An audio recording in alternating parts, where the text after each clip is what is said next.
Hello everyone, and welcome to a new series called The Weekly Flash, where basically everything that happened this week, or as far as like games, gaming, and perhaps maybe something you new interesting that might be in your favor, we'll have it here.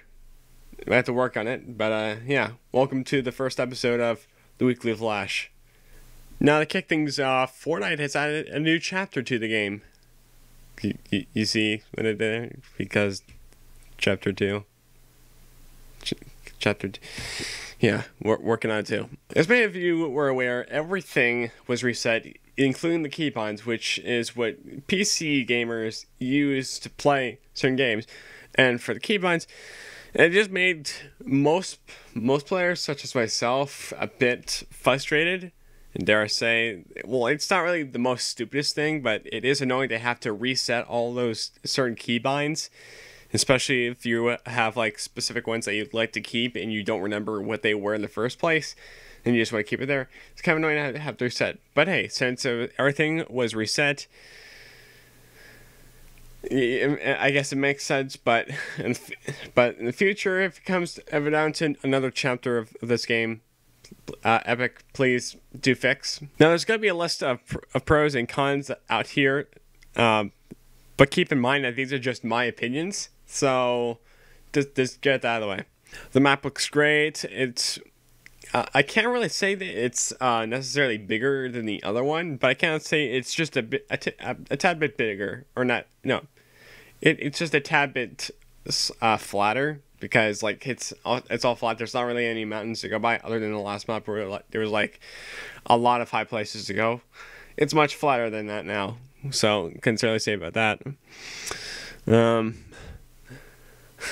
The bots are great. I really like them. I actually feel like I'm part of my flock now. Dare I say I'm a bit proud to be part of something that gets destroyed every 10 minutes of flying and trying, to do something cool, but ends up failing the process. Yeah, that's me. The storm system looks absolutely crazy. It's way different than the last one, I can certainly say, but it looks like it looks really well made, like the one from Save the World.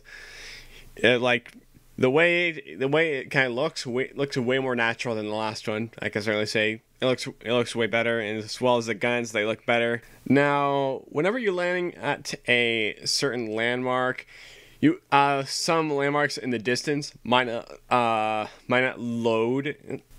Now, that could be just because the computer is just processing what's in your area and not so much what's in other regions.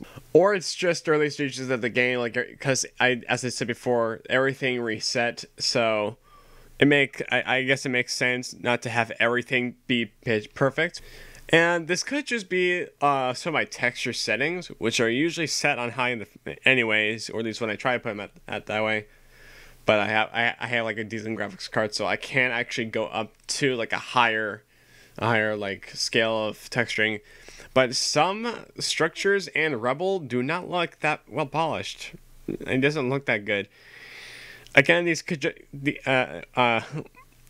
just looks like way too like clay-like, if you know what I mean, from what I'm seeing. It doesn't look that well good. It doesn't look that good, is what I'm saying. I mean, I know it can improve in a way. I really hope it does. But yeah.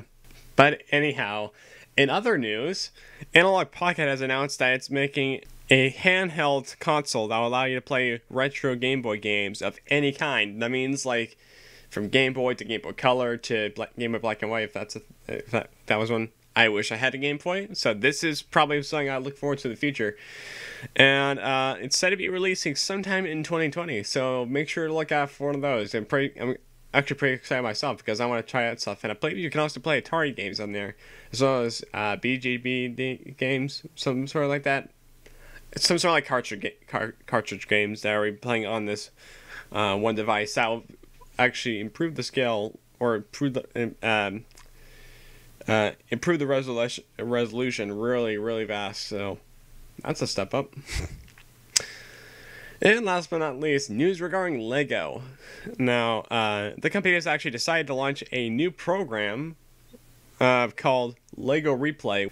And the concept of this is that if you say like you're not into Legos anymore, or maybe you just don't, you have like some sort of like pile of Legos you wish you never even owned in the first place. You put your Legos in this box. You put a shipping label on it, and you ship it to Lego, and then Lego will give those Legos to children in need, children who want to feel the same experience as you did. If you're into that sort of thing, or maybe if you have some old Legos that you don't really want anymore. Although if you have any Legos, if just a sec.